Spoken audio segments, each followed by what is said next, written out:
Help me help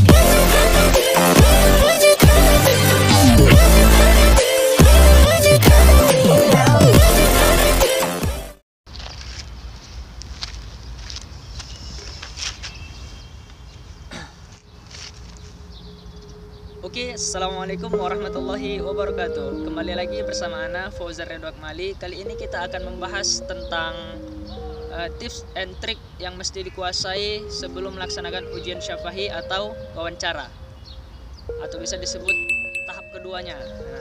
Jadi teman-teman, harus ada yang kita pelajari dulu agar nanti kita saat ujian syafa'i atau wawancara kita melaksanakannya dengan maksimal. Jadi apakah poin-poin yang mesti kita kuasai tersebut?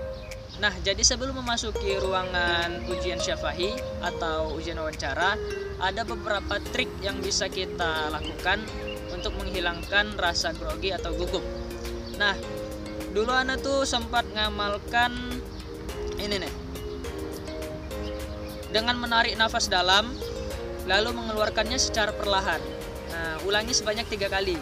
Itu dapat berpengaruh juga teman-teman. Nah, setelah itu ada trik kedua lagi nih. Triknya lumayan efektif juga untuk menenangkan otak, yaitu dengan memasukkan tangan ke saku celana atau gamis dan meletakkan salah satu kaki di atas kaki yang lainnya. Nah, jadi ini sangat berpengaruh juga untuk menenangkan pikiran kita, hati kita, dan perasaan kita.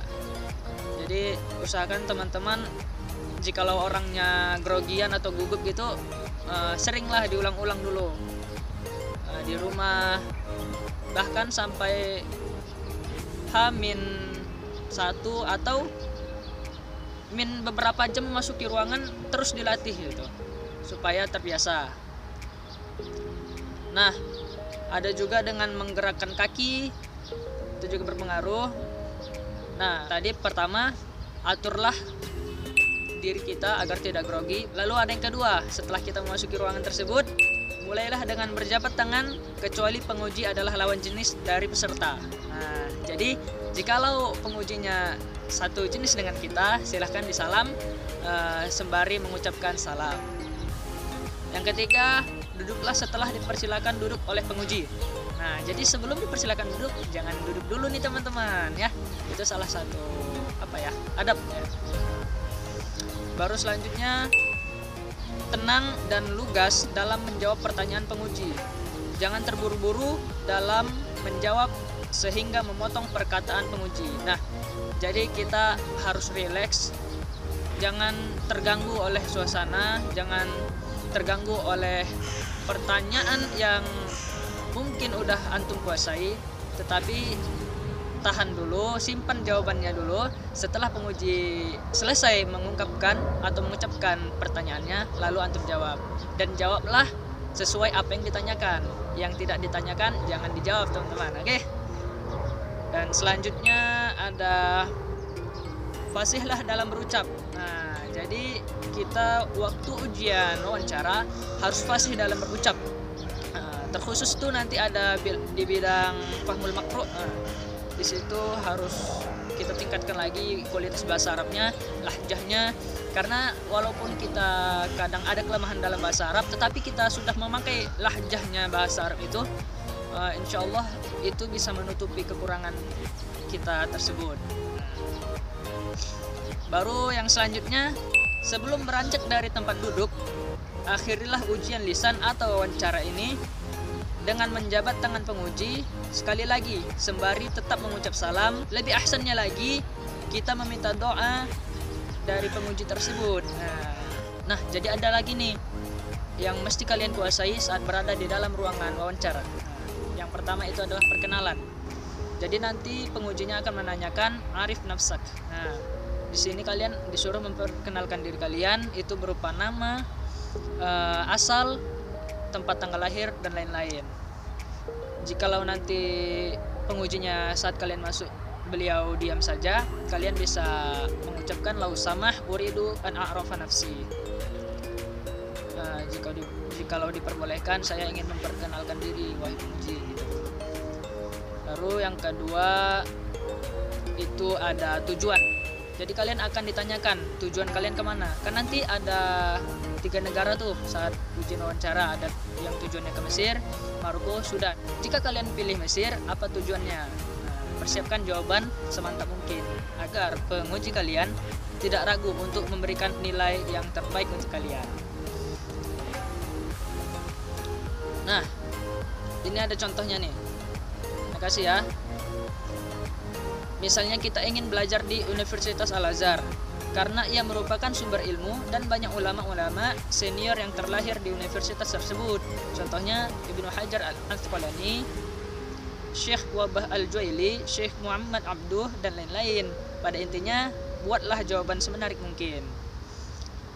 Selanjutnya yang ketiga ada kesiapan finansial. Ini adalah pernyataan bahwasanya kita sanggup untuk menanggung hidup kita nanti saat berada di Mesir. Nah, biasanya nanti pengujinya akan menanyakan seperti ini. Apakah kamu sanggup dengan biaya hidup di Mesir? Nah, jawab saja insya Allah saya sanggup. Jikalau ditanya lagi, bagaimana caranya?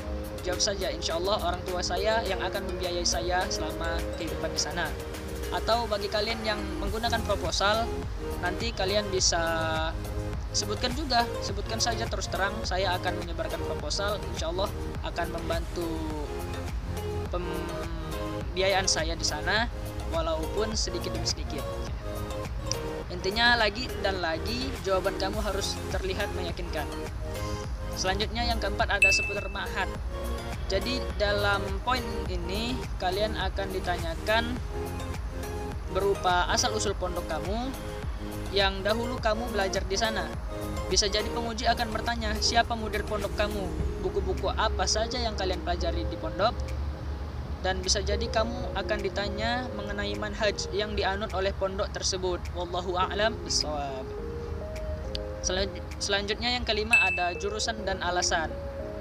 Jadi kalian pilih jurusan, apa alasannya? Nah, di sini ada contoh juga. Contohnya kamu ingin mengambil jurusan syariah Islamiyah karena kamu bermimpi menjadi seorang mufti, dan bagi kamu yang ingin mengambil jurusan tafsir bisa juga kamu utarakan alasan bahwasanya kamu mengambil jurusan ini karena kamu ingin menjadi mufassir yang terkemuka di zamanmu. Selanjutnya ada poin ke-6 yaitu seputar Al-Azhar. Bagi yang memilih Al-Azhar, jadi kalian harus menguasai tujuan kalian. Yang memilih Sudan, kuasai universitas yang kalian tuju. Bagi Universitas Al-Azhar, silahkan dicari kenapa dinamakan Al-Azhar, tahun berapa didirikan, siapa yang mendirikan, di mana, awalnya itu bagaimana ceritanya, silahkan dicari tahu. Jikalau kalian bingung nanti bisa dihubungi kontak Ana, karena Ana masih ada nyimpan sejarahnya gitu ya, PDF-nya juga masih ada. Mulai dari soal-soal, data-data Ana dulu waktu sebelum seleksi masih ada Ana simpan. Insyaallah nanti bisa Ana share. Oke, mungkin itu saja informasi yang dapat Ana sampaikan. Semoga kalian semua sukses, hadapi semua dengan berdoa, usaha, dan tawakal. Oke, mungkin ini sajalah yang dapat Ana sampaikan. Semoga bermanfaat. Ana Fauzar Ridho Akmali Batubara undur diri. Syukran li musyahadatikum wa ilal liqa. Assalamualaikum warahmatullahi wabarakatuh.